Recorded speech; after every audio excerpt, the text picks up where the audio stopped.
지침은 의료행위의 내용 및 각 면허 및 자격별 의료행위를 규정한 관계 법률을 따라야 됩니다. 따라서 소방청은 각 자격 및 면허별 종사자의 의료행위를 독립적으로 규정할 수 없습니다. 119 구급대원의 현장 표준 지침을 보게 되면 철저하게 1급 응급사의 업무 범위를 넘지 않은 걸 알 수 있습니다. 그러면 도대체 간호사 선생님들의 업무 범위는 어디서 규정하고 있습니까? 보겠습니다. 간호사 선생님들의 업무 범위는 지침 5페이지에서요. 기호 1에 1급 응급구조사 또는 간호사의 면허 이상 구급대원이 수행 가능함이라고 표시하고 있습니다. 이게 무슨 말이냐면요. 1급 응급구조사와 간호사 선생님들이 할 수 있는 업무의 범위가 동일하다는 거거든요. 도대체 간호사 선생님들이 1급 응급사와 업무를 동일하게 할 수 있다는 법률적 근거가 어디에 있습니까? 응급의료에 관한 법률에 있습니까? 의료법에 있습니까? 그 어디에도 없거든요. 근데 아무런 근거 없이 소방청에서는 자의적으로 상위 법률적 위계를 무시한 상태에서 간호사 선생님들이 1급 응급사 업무랑 동일하게 할 수 있다고 표준 지침에서 규정하고 있고 현재 그렇게 업무를 명령하고 지키고 있습니다. 얼마나 황당합니까? 또 보겠습니다. 그런데 이게 보면요. 1급 응급사 선생님들 같은 경우에는 응급처치를 3, 4년간 배우거든요. 학과에서 배웁니다. 근데 간호사님들 같은 경우에는 이 학과 과정에서 학위 과정에서 3, 4학점 정도밖에 응급처치를 배우지 않아요. 거의 OPA하고 MPA가 사실 뭔지도 모르는 간호사님들이 굉장히 많거든요. 간호사님들의 잘못이 아니고 학문에 기초적으로 학문이 존재하는 이유가 다른 겁니다. 간호사님들은 의사의 진료 보조와 보건이라든지 간호에 대한 업무를 주요하게 학위 과정에서 배우기 때문에요. 응급처치나 응급의료랑 구급에 대해서 전혀 배우지 않습니다. 간호사님들이 스트레처카라든지 소방에서 많이 사용하는 분목이라든지 이런 그 들것에 대해서 학위 과정에서 배웁니까? 전혀 배우지 않거든요. 유일하게 배우는 게 소방 공무원으로 임용된 다음에 2주 내지는 4주 동안 배우는 기초 소양 과정에서 잠깐 배우게 됩니다. 그러니까 현재 부산에서 이루어지고 있는 부산에서 그 어떤 그 구급대원 선생님들께서 아주 좋은 강의를 하고 계시지 않습니까? 이모모 반장님께서 이 구급에 관한 강의를 하고 있는데요. 거기 강의 수강자를 보게 되면 대부분 간호 선생님들이 하고 있거든요. 그런 니즈가 발생하는 이유가 뭡니까? 학위 과정에서 전혀 모르는 상태에서 배우지 않았고 또 소방청에서도 그 신규 교육 과정을 보게 되면 아주 짧습니다. 그 구급에 대해서 배우는 것이요. 전문적인 내용은 전혀 배우지 않거든요. 그 다음에 또 간호사님들의 경력 사항을 보게 되면 응급실에서 근무하는 간호사님들이 매우 소수예요. 그러니까 사실 구급에 대해서 전혀 모르는 상태에서 소방 공무원 구급대원으로 임명되게 되고 소방청에서는 1급과 동일한 업무를 할 수 있다라고 자의적으로 해석을 해가지고 업무를 시키고 있다 보니까 그 갭이 엄청난 겁니다. 현장에 출동하게 되면 당황할 수밖에 없거든요. 전혀 모르는 상태. 3, 4년 동안 응급구조학을 배우고 구급을 배우는 1급 응급구조사들도 초기에 현장에 나가게 되면 굉장히 어려움을 호소하는데 간호 선생님들은 어떻겠습니까? 전혀 어디서도 배우지 않은 내용을 아주 얇게만 배운 내용을 현장에서 환자를 살리려고 하니 이게 힘들 수밖에 없는 겁니다. 그러니까 이제 그런 기초적인 강의와 최신 직연에 대한 강의에 목마를 수밖에 없는 것이죠. 또한 이제 그 유권 해석을 또 하나의 근거로 달아가지고 이렇게 답변을 했습니다. 전화 의료 지도에 의한 간호사 119 구급대원의 응급처치에서 여러 가지 전문 약물을 사용하는 게 복지부에 이제 질의를 했어요. 소방청이 2018년 2월인가 질의를 했는데요. 이것에 대해서 이제 복지부에서 대법원 2001년 판례를 달아가지고 할 수 있는 것 아니냐라고 그 판례를 달았고요. 다만 밑에 보게 되면은 그 이제 위법의 여부는 부작용 또는 어떤 그 위험도에 따라서 또한 간호사의 자질과 숙련도에 따라서 개별적으로 결정해야 되지 모든 사람에게 동일하게 그것을 규정할 수 없다라고 되어 있습니다. 이게 무슨 말이냐면 소방청에서 이것을 근거로 해가지고 구급대원으로 근무하고 있는 간호사님들이 에피네프린이라든지 약물을 119사는 사용 못하는데 간호사는 사용할 수 있다라고 자의적으로 해석해서 현재 그렇게 하고 있거든요. 이건 근데 법률적으로 논란의 여지가 충분히 있습니다. 차후에 제가 2014년 대법원 최신 판례를 한번 보여드리도록 하겠습니다. 보시죠. 정맥이라든지 이러한 것들을 사용할 수 있다고 이제 되어 있습니다. 그런데 이제 2014년 최신 대법원 판례가 나와 있는데요.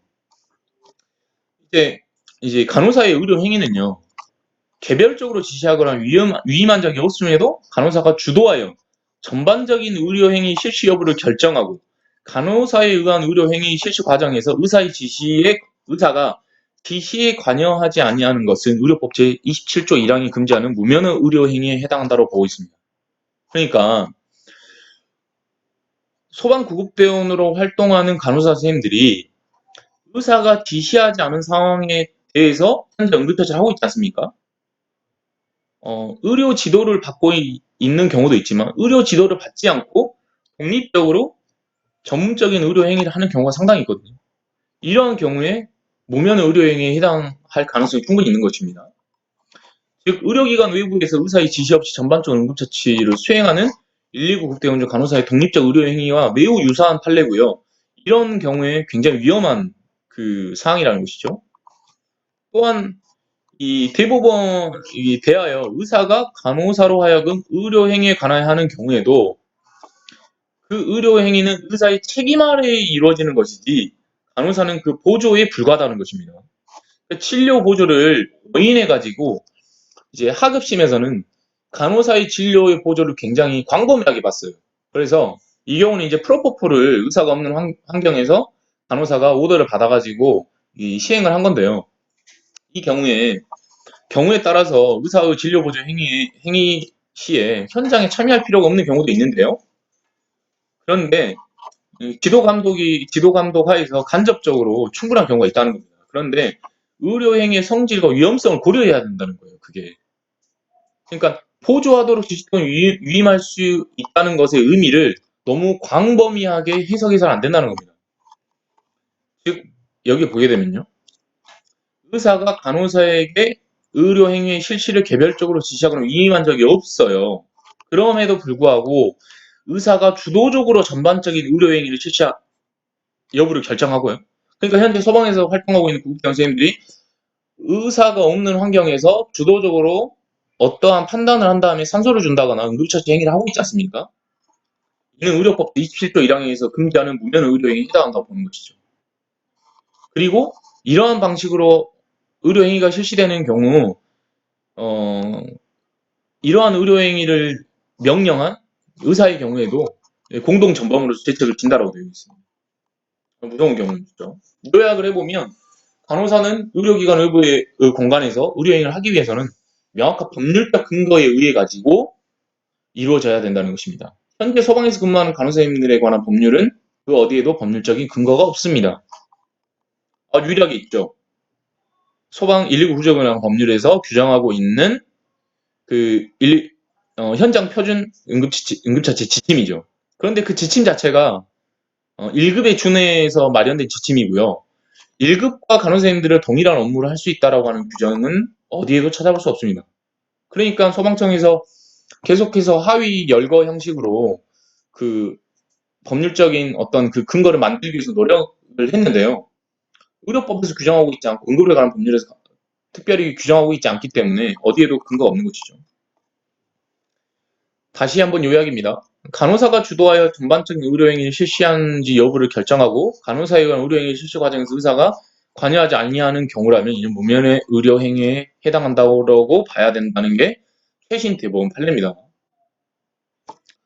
전화 의료진에 의한 진료 보조를 뛰어넘는 전문 응급처치 행위는 모두 의료법 제27조 1항이 금지하는 무면허 의료행위에 해당한다라고 봐야 되고요.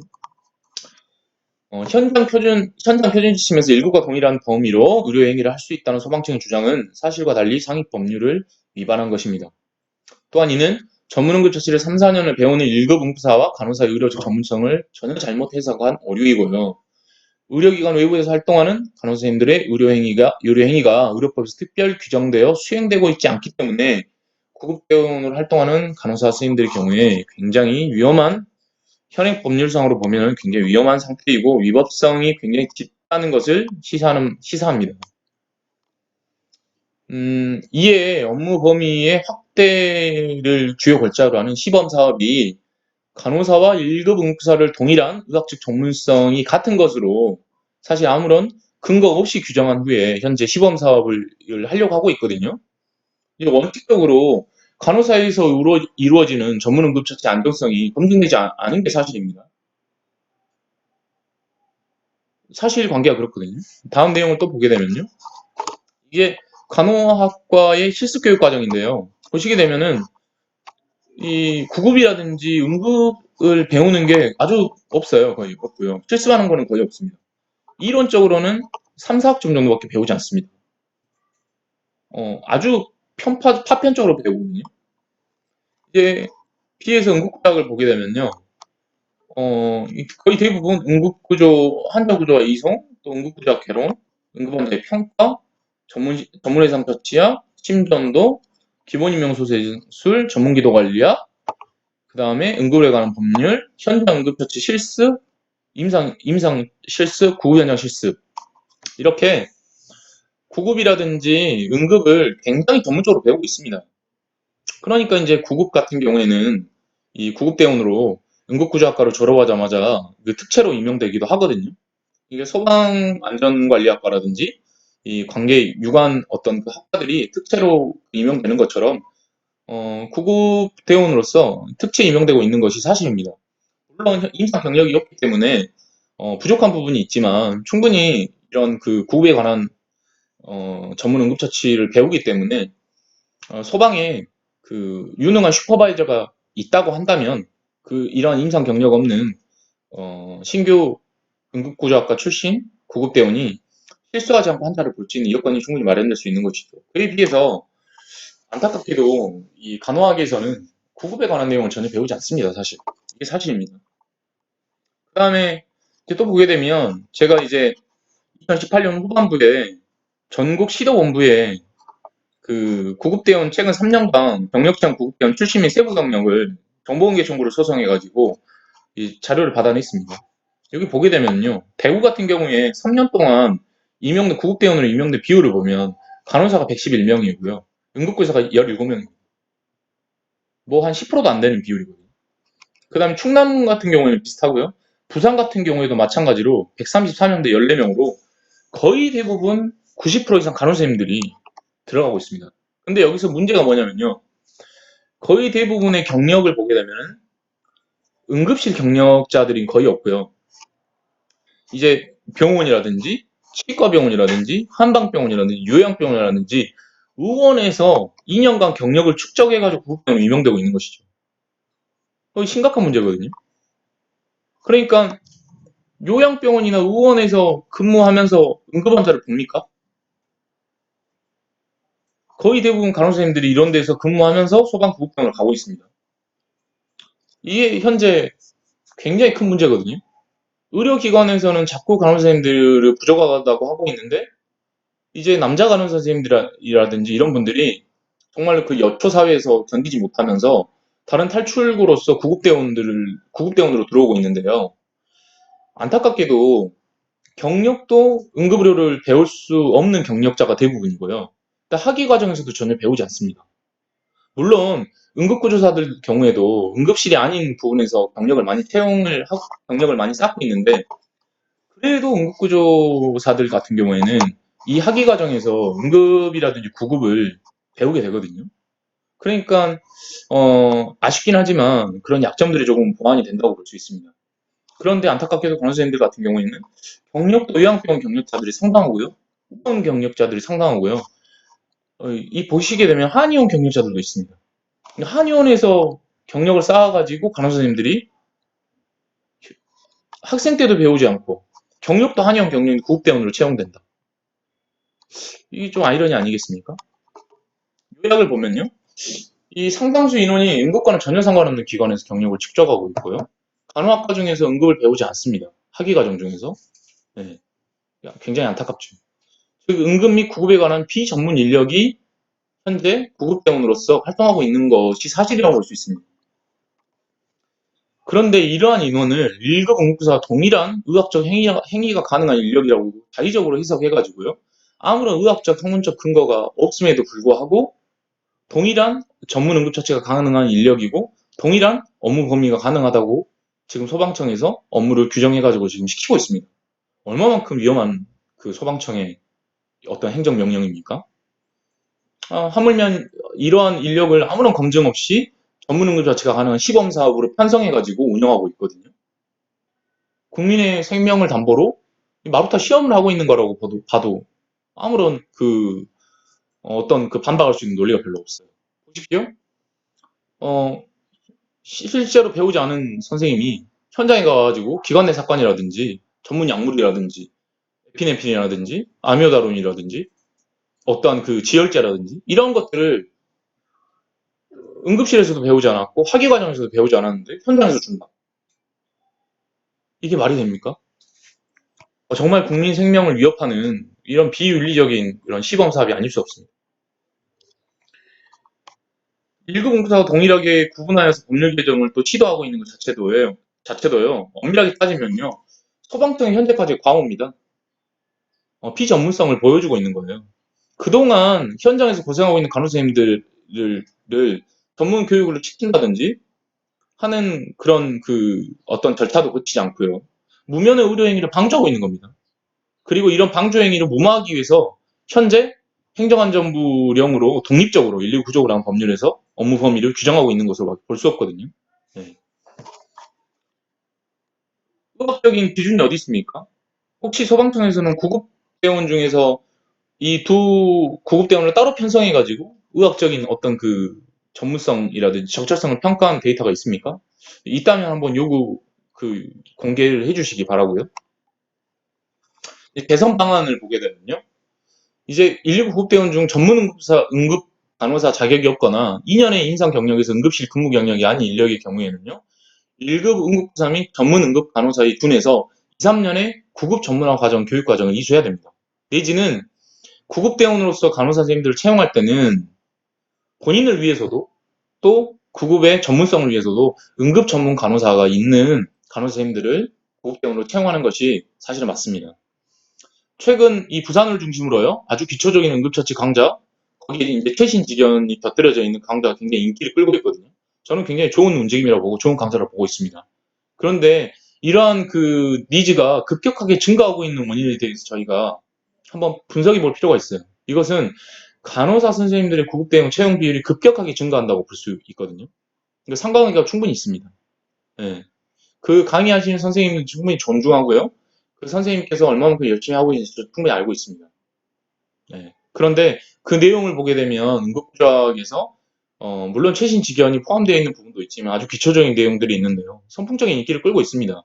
물론 응급구조학에서 열심히 하고 있지 않은 교수라든지 내부의 문제도 있겠지만 소방 구급대원으로서 전혀 그런 내용을 배우지 않은 간호사 선생님들이 대구와 부상의 경우는 90% 이상을 최근 3년간 인명 비율에서 90% 이상을 차지하고 있는 것이 어떤 인기의 한 가지 요인이라고 충분히 상관계가 있다라고 유추해 볼 수 있는 합리적인 유추를 할 수 있고요.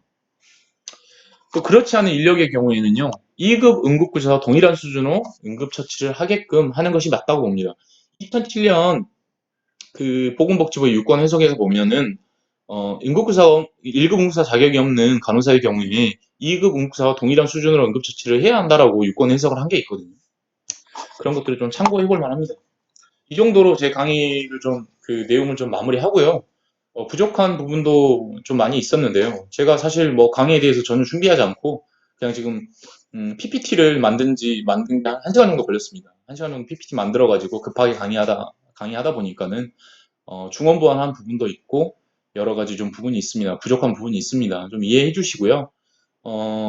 질의 같은 경우에는 제 개인 카톡으로 핸드폰으로 주시거나 아니면은 EMT, PSE, 네이버를 통해서 메일로 질의라든지 여러 사항에 대해서 주시면은 충분히 제가 검토해서 말씀드리도록 하겠습니다. 감사합니다.